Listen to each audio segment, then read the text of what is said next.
కడప జిల్లా నందలూరు మండలంలోని CM relief fund కుంభకోణంలో ఆరోపణలు ఎదుర్కొంటున్న రౌడీ షీటర్ రాష్ట్ర టీఎన్ఎస్ఎఫ్ ప్రధాన కార్యదర్శి రేవూరి వేణుగోపాల్ పై శుక్రవారం ఏఎస్పీకి వైసీపీ నేతలు ఫిర్యాదు చేశారు.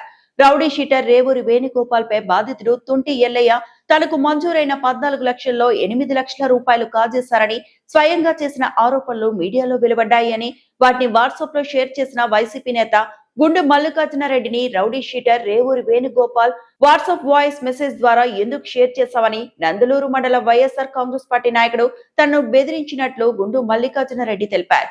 ఈ మేరకు తనను వేణుగోపాల్ నుంచి ప్రాణహాని ఉందని వైసీపీ నేతలతో కలిసి రాజంపేట ఏఎస్పీ మనోజ్ హెగ్దేకి మల్లికార్జునరెడ్డి ఫిర్యాదు చేశారు.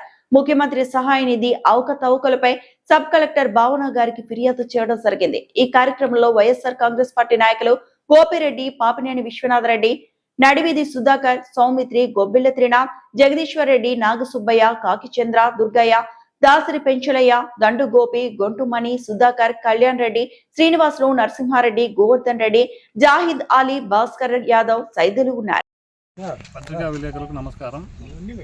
ఈరోజు రాజంపేట నియోజకవర్గ ప్రజలకు తెలియజేయడం ఏమనగా, గత వారం రోజులుగా నందలూరు మండలంలోని కున్నానెల్లూరు సంబంధించిన వ్యక్తి ఎల్లయ్య అనే వ్యక్తి సీఎం రిలీఫ్ ఫండ్ కింద 14 లక్షలు రావడం జరిగింది. ఆ 14 లక్షల్లో 8 లక్షలు ఒక వ్యక్తి అంటే రేవూరు వేణుగోపాల్ అనే వ్యక్తి అకౌంట్లోకి ట్రాన్స్ఫర్ జరగడం మనం చూస్తూనే ఉన్నాం. ఈ పరిణామాలన్నీ వారం రోజుల నుంచి సాక్షి అయితేనేమి, ఈనాడు అయితేనేమి, ఆంధ్రజ్యోతి, ఏబిఎన్ అయితేనేమి అన్ని పేపర్లలో హల్చల్ చేస్తూ దీనికి అధిష్టానం సీఎం చంద్రబాబు నాయుడు కూడా దీని మీద ఎంక్వైరీ వేయడం జరిగింది. ఈ ఎంక్వైరీలో భాగంగా కడప జిల్లా కలెక్టర్ దగ్గరికి కూడా వెళ్ళడం జరిగింది. అక్కడి నుంచి ఎంఆర్ఓను ఎంక్వైరీ మీద ఆదేశించడం జరిగింది. ఆ ఎంఆర్ఓ సుశీల్ అనే విఆర్ఓ ఆర్ఐ సుశీల్ అనే వ్యక్తిని ఎంక్వైరీ మీద పంపించడం జరిగింది. ఆ ఎంక్వైరీలో సదరు వ్యక్తి ఊరికి వెళ్ళినప్పుడు ఎవరైతే ఈ బెదిరింపు మనుషులు ఉన్నారో వాళ్ళని తీసుకెళ్తే ఎవరైనా సమాధానం చెప్పగలుగుతారా? చెప్పలేరు. కాబట్టి అతను దాచిపెట్టి అతని దగ్గర తప్పుడు సాక్ష్యం మళ్ళీ తీసుకోవడం జరిగింది. ఇవన్నీ వీడియో రూపంగా మన ముందు ఉన్నాయి. ఫస్ట్ అతను బాధితుడే ముందుకు రావడం జరిగింది. తర్వాత మళ్ళీ బాధితుడిని బెదిరించడం వల్ల మళ్ళీ వెనక్కిపోవడం జరిగింది. మళ్ళీ మరుసటి రోజు మళ్ళీ బాధితుడు ముందుకు రావడం జరిగింది. బాధితుడు భావబంతి కూడా ముందుకు రావడం జరిగింది.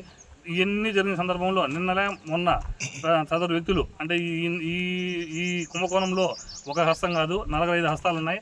ఆ 45 హస్తాలలో ఒకరైనటువంటి బడా నాయకుడు వీళ్ళందరినీ సర్దుబాటు చేసి ఒక చోట కాంప్రమైజ్ చేసి అతనికి కొంచెం అమౌంట్ చెప్పి ఇంకా నువ్వు జోలు రావద్దు, నువ్వు ఏదైనా వచ్చినావంటే తర్వాత నీకు ఉండే పోస్టు అతను ఫీల్డ్ అసిస్టెంటు, ఆ పోస్ట్ ఒకటి ప్లస్ ఇంకొకటి డీలర్షిప్ ఒకటి ఉంది బామర్దికి, దాన్ని కూడా తీసేస్తాం అది ఇదని బెదిరించి అతను కాంప్రమైజ్ చేసి స్వయానా జగన్మోహన్ రాజు ఇన్ఛార్జి అతని కారులో తీసుకెళ్లి నందలూరు పోలీస్ స్టేషన్లో వదిలి ఆ నుంచి మళ్ళీ అతను తుంటి ఎల్లయ్య అనే ఇంటి దగ్గర కూడా డ్రాప్ చేయడం జరిగింది. ఇదన్నీ ప్రూఫ్తో కూడా మనం చూపించడం జరిగింది.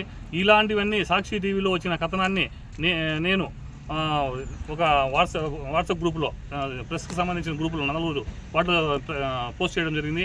దానికి నన్ను సదరు వ్యక్తి ఎవరైతే రేవూరి వేణుగోపాల్ చాలా వల్గర్గా మాట్లాడుతూ నన్ను భౌతికంగా దాడులు చేయడం, ఇతని వెనకాల జగన్మోహన్ రాజు హస్తం కూడా ఉంది, వీళ్ళ వల్ల నాకు ప్రాణహాని కూడా ఉందని నేను ఈరోజు ఏఎస్పీ గారికి కంప్లైంట్ ఇవ్వడం జరిగింది.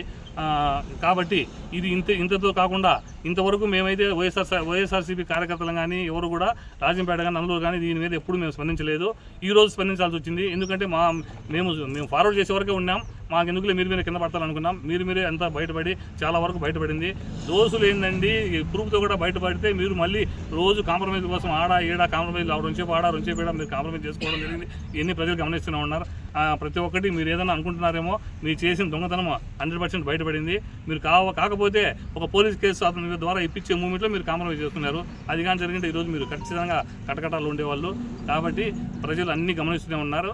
మీరు ఇలాంటి చిల్లర రాజకీయాలు ఇవే కాదు, ఇంకా చాలా ఉన్నాయి. దయచేసి ఇందు మూలంగా సీఎం గారికి కూడా నేను చెప్పడం ఏంటంటే, మీరు ఇచ్చే సీఎం రిలీఫ్ ఫండ్ చాలా మంచి ఉపయోగం. అది ఆ ఉపయోగాన్ని ఇలాంటి సద్వినియోగం చేసుకునే ఒక ముఠా ఇది 4-5 మంది ముఠా, ఒకరి కాదు ఇంట్లో ఉండేది 4 ముఠా. ఈ ముఠాను మీరు ఎంక్వైరీ చేసుకుని బయటకు తీస్తే మొత్తం బయటపడుతుంది. ఇవి కాదు ఇంకా 4 ఉన్నాయి, నందలూరు మండలం 2 ఉన్నాయి, చోపాలకు సంబంధించి 1 ఉన్నాయి. ఇవన్నీ మీరు ఆ వేణుగోపాల్ అనే వ్యక్తి అకౌంట్ కానీ మీరు ఓపెన్ చేసి మొత్తం డీటెయిల్స్ బ్యాంకులో స్టేట్మెంట్ తీసుకున్నారంటే మొత్తం బయటపడతారని ఇందు మూలంగా మీకు పత్రికా మూలకంగా యావత్ ప్రజానికాన్ని తెలియజేయడం జరుగుతుంది.